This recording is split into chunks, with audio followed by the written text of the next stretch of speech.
Tapi kali ini kita mau belajar tentang konseling pranikah. Konseling pranikah itu penting. Kali ini kita akan belajar arti pernikahan. Topiknya adalah tidak ada keluarga yang sempurna.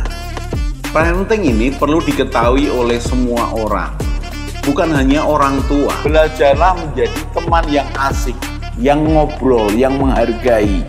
Family unboxing, membongkar keluarga.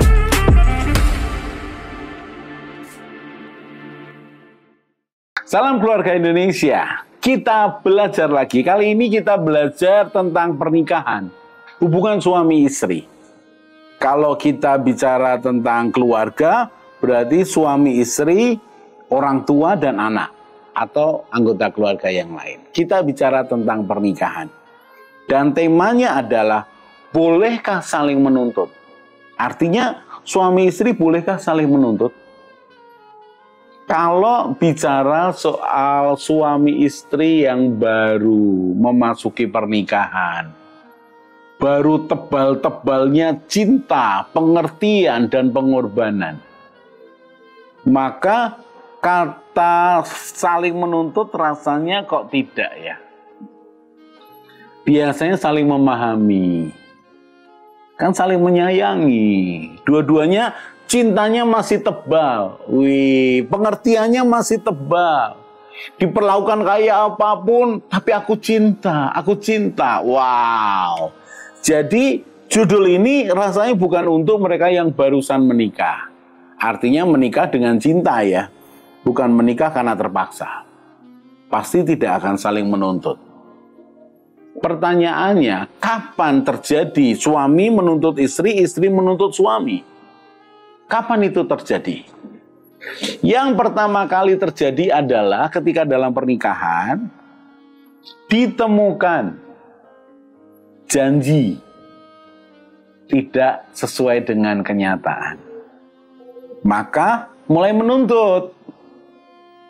Contoh, ketika berjanji bahwa nanti kalau menikah, pasti aku akan punya waktu banyak buat kamu. Maka di awal pernikahan, sekali lagi, karena cintanya masih besar, pengertiannya besar, pengorbanannya besar, maka mau saja dimintai apa, kemudian diminta apa lagi, kemudian disuruh apa, rasanya baik-baik saja. Tapi perhatikan, ketika menemukan bahwa suami yang berjanji untuk menemani ketika istri pergi ke mall atau ke pasar, atau yang sederhana, pergi ke mertua atau orang tua, berjanji bahwa akan selalu mengikuti. Di awal pernikahan, di bulan-bulan pertama, aduh senang sekali. Mengapa? Sekali lagi cintanya masih besar. Pengertiannya besar, pengorbanannya besar. Tapi ketika suatu kali, lagi repot-repotnya suami, tapi sang istri pengen pokoknya ditemani. Pokoknya, wah, suami istri kalau sudah main pokoknya agak berat. Itu belum bicara bunga-bunganya loh, masih pokoknya loh. Oh enggak, kita tidak bicara soal uang ya. Kalau sudah pokoknya, ya berarti mesti dituruti. Kemudian, apa yang terjadi? Sang suami tidak mau. Aku lagi repot, aku lagi sibuk. Sehingga sang istri tidak diantar. Karena masih di awal, walaupun jengkel, tapi bisa dipahami. Ya sudah, nggak apa-apa. Tapi ketika itu terjadi berulang-ulang, maka sang istri keberatan. Kemudian mulai dalam tanda petik menuntut janji suaminya. Loh, kamu kan dulu janjinya kan mau nemani aku. Tapi sekarang kok tidak mau menemani? Nah, apakah itu termasuk dalam tuntutan istri kepada suami?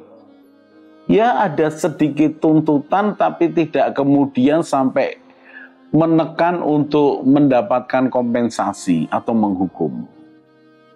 Ya, menuntut penjelasan, menuntut pengertian. Tapi kalau kemudian itu terjadi berulang-ulang menjadi kebiasaan, lalu sang istri kalau pergi ke mall sendirian, kemudian sang istri ke orang tuanya sendirian, maka mulai nggak enak nih. Dulu kan diantar, kenapa sekarang sendirian? Sang istri mulai menjawab, repot kok, gitu. Ada urusan. Kalau itu diteruskan, maka betul-betul sudah terjadi perubahan. Tergantung istri. Kalau istri mau memahami, mau mengerti bahwa ya memang repot, maka tidak ada tuntutan. Jadi ternyata tuntutan itu kalau salah satu pihak tidak menerima, maka akan menuntut. Kalau satu pihak menerima terus-menerus, maka ya tidak akan ada tuntutan. Karena itu kalau saudara ya punya istri mau nerima apa adanya, waduh, diperlakukan apapun menerima, menyerah, maka ya saudara tidak akan dituntut. Itu bisa jadi karena istrimu begitu sabar, begitu pengertian, kemudian begitu mencintai, begitu mau berkorban. Tapi ada satu sisi yang lain, karena istrimu takut. Kemudian karena nggak mau ribut. Berikutnya ya membiarkan saja. Jadi cuek. Terserahlah, peduli apalah. Jadi tidak akan ada tuntutan. Tuntutan ternyata akan muncul kalau salah satu pihak merasa dirugikan. Dirugikan. Tadi kita belajar, tuntutan itu muncul ketika berbeda dengan janji-janjinya. Tapi ternyata juga tuntutan tidak akan muncul kalau menerima apa adanya, mengalah, atau berserah. Suami istri bolehkah saling menuntut? Ya tergantung. Kalau ada dasarnya boleh mengingatkan, tidak sampai pada menuntut. Mengapa? Ya karena memang kalian itu menikah bukan untuk berjuang di pengadilan.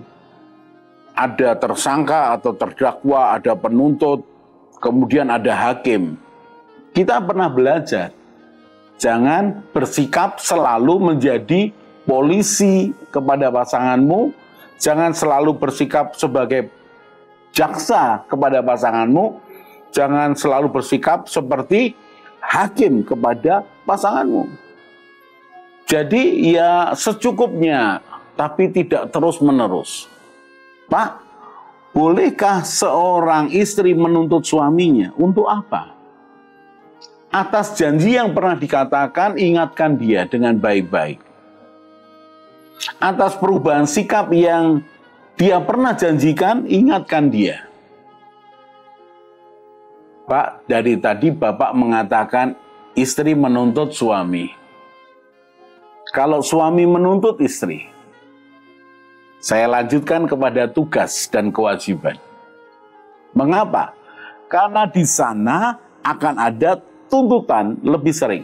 Tuntutan apa itu?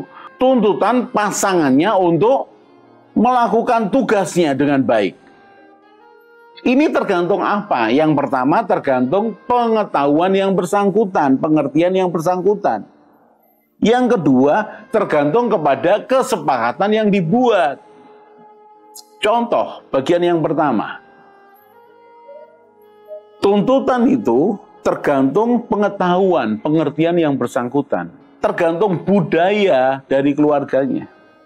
Contoh nih.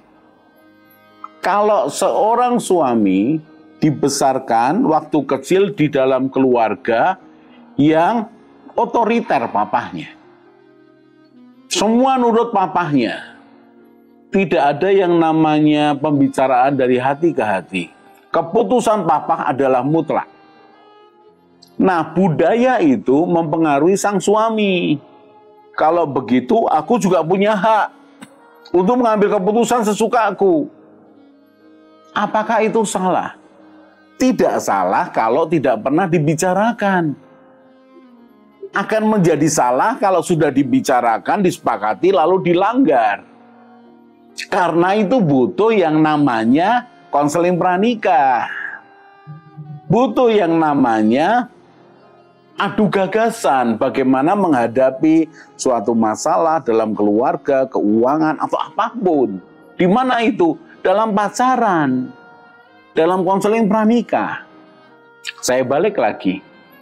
Seorang suami yang dibesarkan dari keluarga yang otoriter, ketika dia menyuruh istrinya, menyuruh anaknya, sesukanya, sepihak, dia tidak merasa bersalah kok.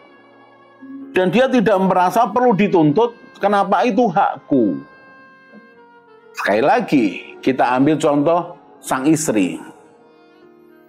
Kalau sang istri taunya dia dilayani, mengapa? Karena dari kecil dia dilayani. Anak orang kaya, semuanya nurut ke dia. Sehingga ketika dalam pernikahannya tidak pernah yang namanya adu gagasan, tidak pernah namanya konseling pranikah. Maka konsepnya adalah seorang istri adalah ratu yang harus dituruti.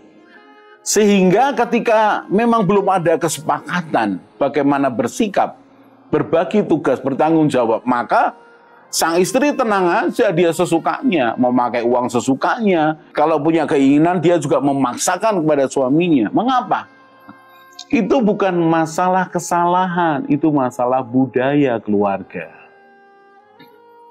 Jadi apakah suaminya bisa menuntut, istrinya bisa menuntut? Ya bagaimana kamu menuntut atas sesuatu yang belum terjadi kesepakatannya. Ini baru bicara tugas-tugas awal. Lalu bagaimana Pak kalau suami istri saling menyalahkan, saling menuntut untuk saling bertanggung jawab atas tugasnya masing-masing? Kita lanjutkan di segmen berikutnya. Bolehkah saling menuntut? Kita akan ketemu lagi di segmen berikutnya. Salam keluarga Indonesia. Mari bergabung dalam Keluarga Indonesia dengan cara subscribe channel ini. Di Keluarga Indonesia, kita akan belajar bersama tentang pranikah, pernikahan, keluarga, parenting, mertua menantu, dan juga family unboxing. Jadi jangan lupa share kepada teman dan keluarga dan juga subscribe.